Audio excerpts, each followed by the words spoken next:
Good morning. हमारी class agriculture biology जिसमें chapter number 3 आवर्तबीजी पादपों के लक्षण व आकारिकी। आवर्तबीजी पादपों की हमने बात की, जिसके अंदर हमने आवर्तबीजी पादपों के कायिक लक्षणों को पढ़ा था, जिसमें हमने जड़ की संरचना, जड़ के रूपांतरण, इनको हमने पढ़ा। तने की संरचना और तने के रूपांतरणों को हमने पढ़ा। पिछली क्लास में हमने जो है पत्ती की आकारिकी के बारे में चर्चा की। देखिए, आवर्तबीजी पौधों के अंदर पत्तियां जो होती हैं यह विकसित प्रकार की पाई जाती है। आवर्तबीजी पौधों के अंदर पत्तियां जो होती है यह जो शाखा होती है, शाखा के ऊपर उपस्थित जो पर्व संधियां होती है, उन पर्व संधियों से क्या होता है, पर्ण विभज्योतक के माध्यम से पर्णों का क्या होता है, विकास होता है। पर्ण या पत्ती या लीफ जो होती है वह विकसित होती है। जिस स्थान से या जिस भाग से पत्ती जो है वह शाखा से जुड़ी होती है, वह भाग क्या होता है, फूला हुआ भाग होता है, जिसे पर्णाधार कहते हैं, या इसे लीफ बेस भी कहा जाता है। जो पत्ती का क्या है, सबसे अंतिम भाग होता है, यह फूला हुआ होता है और यह शाखा से पत्ती को जोड़ने का कार्य करता है। पर्ण के अंदर जो चौड़ा पतला भाग होता है इसे कहते हैं हम पर्ण फलक।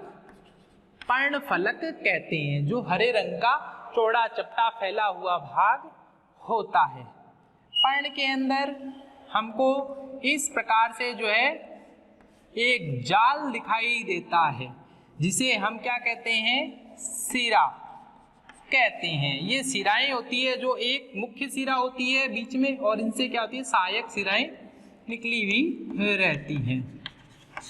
सहायक सिराएं निकली हुई रहती हैं। पर्ण का सबसे ऊपरी भाग, जिसे हमने क्या कहा था, पर्ण शिखाग्र, या इसे पर्ण शीर्ष भी कहते हैं। यह भाग जो होता है यह क्या कहलाता है, पर्ण वृंत कहलाता है। तो इस हिसाब से हमने जो है पत्ती की संरचना के बारे में बात की। देखिए, जो सबसे मुख्य भाग है वह भाग होता है पर्ण फलक, पर्ण वृंत और पर्णाधार। अर्थात पत्ती के अंदर 3 मुख्य भाग पाए जाते हैं। सबसे फर्स्ट बात करें अगर अपन पर्णाधार की, तो पर्णाधार भाग जो होता है यह शाखा से पत्ती को जोड़ने का कार्य करता है। जैसे केले के अंदर पर्णाधार भाग जो होता है यह चौड़ा व चपटा होता है, जो क्या करता है, पत्ती को तने से जोड़ता है, और केले के पौधे के अंदर तने का भी निर्माण जो होता है वह पर्णाधार भाग से ही होता है। एक बीजपत्री पादपों के अंदर जो जैसे गेहूं है, इनके अंदर क्या होता है, पर्णाधार फैल करके क्या हो जाता है, चौड़ा हो जाता है। तो गेहूं के अंदर हम देखते हैं कि इस प्रकार से क्या होता है, पत्तियां जो होती है वह शाखा से क्या होती है, जुड़ी हुई रहती है। तो ये भाग क्या होता है, यहाँ पर पर्णाधार भाग जो होता है ये क्या हो जाता है, चौड़ा हो जाता है, जो तने को चारों ओर से घेर लेता है। तो इस प्रकार से क्या होता है, इनमें पर्णाधार भाग पाया जाता है। पर्णाधार के ठीक ऊपर जो एक वृंत के समान संरचना दिखाई देती है, इसे कहते हैं हम पर्णवृंत। पर्णवृंत जो होता है यह क्या होता है कि पर्ण फलक को क्या करता है, पर्णाधार भाग से जोड़ने का कार्य करता है। जिन पौधों के अंदर पत्तियों में पर्णवृंत पाया जाता है, उन पौधों की पत्तियों को हम क्या कहते हैं, सवृंती पर्ण। ठीक है, उन पौधों की पत्तियों को हम क्या कहते हैं, सवृंती पर्ण। और जिनमें यह नहीं पाया जाता उन्हें हम क्या कहते हैं, अवृंती पर्ण कहते हैं। इसी प्रकार से हमने बात की थी कि पर्णाधार के ऊपर क्या होता है, हमको छोटी छोटी अतिवृद्धियां निकली हुई दिखाई देती है, जिन्हें हम क्या कहते हैं, अनुपर्ण कहते हैं। अनुपर्ण की उपस्थिति के आधार पर जो है पत्तियां जो होती है अनुपर्णी पर्ण, और अनुपस्थिति के आधार पर अनुपर्णी पर्ण कहलाती है। तो अनुपर्ण अगर उपस्थित है तो ऐसी पत्तियों को हम अनुपर्णी पर्ण कहते हैं, और जिन पत्तियों में अनुपर्ण नहीं पाई जाती उन्हें हम अनुपर्णी पर्ण कहते हैं। पर्णवृंत जो है वो उसके आधार पर भी पत्तियों को दो भागों में बांट दिया गया है, सवृंती और अवृंती। सामान्यतया जो एक बीजपत्री पौधे जो फसली पादप होते हैं उनमें पत्तियां जो होती है वह अवृंती पाई जाती है, जबकि द्विबीजपत्री पौधों के अंदर जैसे नीम है, इसके अलावा जो है अपने चना है, इनमें क्या होता है पत्तियों में जो है पर्णवृंत पाए जाते हैं। तो उस आधार पर जो है पर्णवृंत की उपस्थिति और अनुपस्थिति देखी जाती है।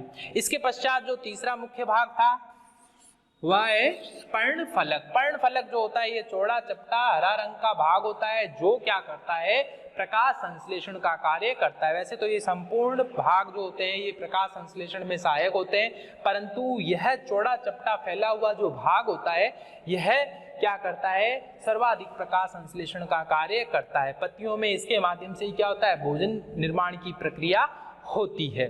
पर्णफलक जो होता है यह क्या करता है कि हरे रंग का होता है, और इसमें क्या होता है कि बीच में जो है एक शिरा के रूप में नलिका पाई जाती है जिसे हम क्या कहते हैं मुख्य शिरा कहते हैं, और इससे क्या होता है सहायक नलिकाएं या सहायक सिराएं जो होती है वह निकली हुई रहती है। ये सिराएं जो होती है ये क्या करती है जल सेवन, खनिज सेवन और भोजन का जो है आदान प्रदान पत्तियों से जड़ों तक करती है, और जड़ों से जो है जल और खनिज लवण जो होते हैं पत्तियों तक पहुंचाए जाते हैं। तो संवहन में जो है इनका कार्य होता है। पर्णफलक के आधार पर जो है पत्तियां जो होती है वह दो प्रकार की हो सकती है। एक तो होती है इसमें समद्विपार्श्व पर्ण, समद्विपार्श्व पर्ण, ऐसी पर्ण जिसमें क्या होता है पत्ती का ऊपरी पर्णफलक भाग और निचला पर्णफलक भाग दोनों कैसे होते हैं एक जैसे दिखाई देते हैं, एक जैसे दिखाई देते हैं। ऐसी पर्णों को हम क्या कहते हैं समद्विपार्श्व पर्ण कहते हैं। नाम से स्पष्ट है, सम का मतलब समान, द्वि का मतलब दोनों ओर से, अर्थात पत्ती के ऊपरी और निचले दोनों ओर से पत्तियां जो है वो कैसी है एक समान हमें दिखाई देती हैं। तो ऐसी पत्तियों को हम समद्विपार्श्व पर्ण कहते हैं। सामान्यतः समद्विपार्श्व पर्णें जो होती है यह क्या होती है जो अपने एक बीजपत्री पादप होते हैं उनमें पाई जाती है। तो इनमें ऊपरी सिरा पत्ती का और निचला भाग जो होता है वो दोनों एक जैसा ही दिखाई देता है। तो ऐसी पत्तियां जो होती है वो समद्विपार्श्व पर्ण कहलाती है। परंतु कुछ पादप ऐसे हैं जिनमें क्या होता है पत्ती का ऊपरी भाग जो होगा वो ज्यादा हरा दिखाई देता है और निचला भाग जो होता है वह कम हरा दिखाई देता है। इस आधार पर पत्ती के दोनों सिरे जो होते हैं ऊपरी और निचला ये अलग अलग दिखाई देते हैं। तो ऐसी पत्तियां जो होती है इनमें पृष्ठ व अधर सतह पाई जाती है, इसीलिए ऐसी पत्तियों को जो है हम पृष्ठाधारी पर्ण कहते हैं। सामान्यतया पृष्ठाधारी पर्ण जो होती है यह क्या है द्विबीजपत्री पादपों में मिलती है। द्विबीजपत्री पादप जो होते हैं उनमें पृष्ठ व अधर सतह अलग अलग दिखाई देती है। सामान्यतया जो भाग सूर्य के प्रकाश के संपर्क में ज्यादा रहता है वह हमें हरा दिखाई देता है और इससे प्रकाश संश्लेषण भी क्या होता है ज्यादा होता है, जबकि निचला जो भाग जो है जो प्रकाश के सीधे संपर्क में नहीं आता है वह भाग जो होता है कम हरा पाया जाता है। इनकी कोशिकाओं के अंदर हरित लवक की मात्रा भी क्या होती है कम होती है। तो ऐसी पत्तियों को जो है पृष्ठाधारी पर्ण कहते हैं। तो इस आधार पर पत्ती को हमने जो है दो भागों में बांट दिया, समद्विपार्श्व पर्ण और पृष्ठाधारी पर्ण। पत्ती का जो ये किनारों वाला जो भाग होता है इन किनारे वाले भागों को पर्णफलक कोर कहा जाता है, पर्णफलक कोर कहा जाता है, इनको पर्णफलक कोर कहते हैं।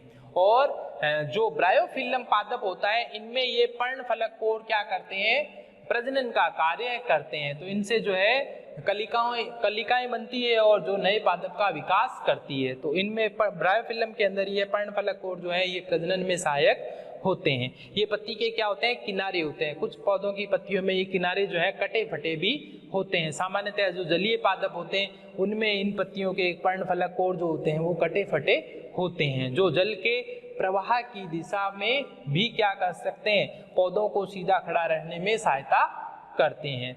पत्ती का जो सबसे ऊपरी स्वतंत्र सिरा होता है इसे हम क्या कहते हैं, पर्णशिखाग्र कहते हैं, जो पर्ण का शीर्ष भाग कहलाता है। तो इस प्रकार से क्या है, एक पत्ती की सामान्य संरचना या सामान्य आकार की हमें दिखाई देती है। इसके पश्चात जो है इसके अंदर आता है अपने पत्ती का जीवन काल। पत्ती का जीवन काल या पर्ण का जो लाइफ है लीफ की वह कितनी होती है। तो पर्ण का जो जीवन काल है उस जीवन काल के आधार पर पत्ती को जो है अलग अलग प्रकारों में बांटा गया है। देखिए इनके अंतर्गत पर्णें जो होती है,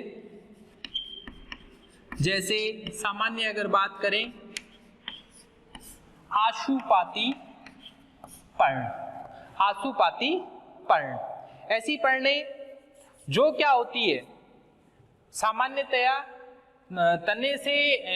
तने की जो अपने कक्षस्थ कलिकाएं हैं या जो अपने जिस स्थान से पर्ण निकलती है उस स्थान से पर्ण निकलने के पश्चात क्या होता है, जो इंटरनोड होती है उनसे जब ये निकलती हैं पर्णें, तो निकलने के तुरंत पश्चात ही क्या होगा, पत्तियां जो होती हैं यह झड़ जाती है। तो ऐसी पत्तियों को हम क्या कहते हैं, आशुपाती पर्ण कहते हैं। इनका जीवन काल जो होता है बहुत छोटा होता है, इनका पत्तियों का जीवन काल सामान्यतः 1-2 दिन का ही होता है। तो ऐसी पर्णों को हम क्या कहते हैं, आशुपाती पर्ण कहते हैं। सामान्यतया जैसे नागफणी के अंदर जो है इस प्रकार की पर्णें पाई जाती है, जो क्या होगी, पत्तियां जो पर्व संधियां होती है, इंटरनोड होती है, उनसे क्या निकलने के जस्ट बाद फिर क्या होगा, 1-2 दिन में जो है यह झड़ जाती है। तो इनमें तना जो होता है वही प्रकाश संश्लेषण का कार्य करता है। तो इनमें पत्तियों का कोई कार्य नहीं है, इसीलिए झड़ जाती है, जैसे नागफणी के अंदर। तो ऐसी पत्तियों को हम क्या कहते हैं, आशुपाती पर्ण कहते हैं। सेकंड इसमें आती है पर्णपाती, पर्णपाती पर्ण। पर्णपाती पर्ण जो होती है इन्हें हम जो है डेसिडुअस पर्ण या डेसिडुअस लीफ कहते हैं। ये ऐसी पर्णें होती है जो एक विशेष ऋतु तक जो है पौधे पर लगी रहती है और उसके पश्चात यह क्या हो जाती है, सूख करके झड़ जाती है। तो ऐसी पर्ण को हम क्या कहते हैं, पर्णपाती पर्ण कहते हैं, डेसिडुअस पर्ण कहा जाता है।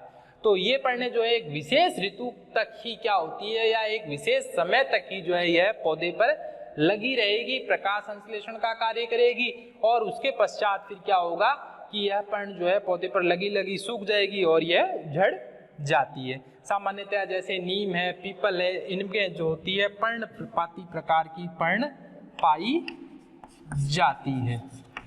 नीम, पीपल आदि में इसमें देखा होगा पौधे में पत्तियां जो होती है बसंत ऋतु के अंदर जो है नई बनती है और पतझड़ के अंदर जो है ये पत्तियां जो होती हैं सूख करके झड़ जाती है। तो इन्हें जो है हम पर्णपाती पर्ण कहते हैं।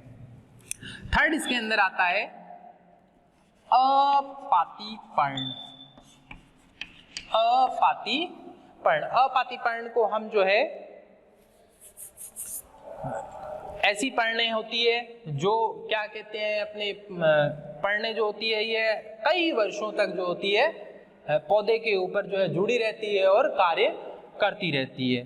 तो ये पत्तियां जो होती है जल्दी नहीं झड़ती, ये सामान्यतः 3-4 वर्षों तक जो है पौधे के ऊपर जो है लगी रहेगी। तो ऐसी पत्तियों को हम अपाती पर्ण कहते हैं। जैसे इसका उदाहरण है मोल श्री पादप, मोल श्री या खिरनी। खिरनी का जो पादप होता है उसमें भी यह जो है पत्तियां लंबे समय तक जो है जुड़ी हुई रहती है पौधे से और यह जो है जल्दी नहीं झड़ती, 3-4 साल तक जो है यह पत्तियां कार्य करती रहती है। तो ऐसी पत्तियों को हम क्या कहते हैं, अपाती पर्ण कहते हैं। तो पर्ण का जो लाइफ साइकिल है उसके आधार पर यह जो है 3 प्रकार की होती हैं, आशुपाती पर्ण, पर्णपाती पर्ण और अपाती पर्ण। इसके पश्चात है इसमें पर्ण के प्रकार। पर्ण के प्रकार, पर्ण के प्रकारों के अंतर्गत हम जो है अलग अलग पर्णों को पढ़ते हैं। जैसे इसमें है अपने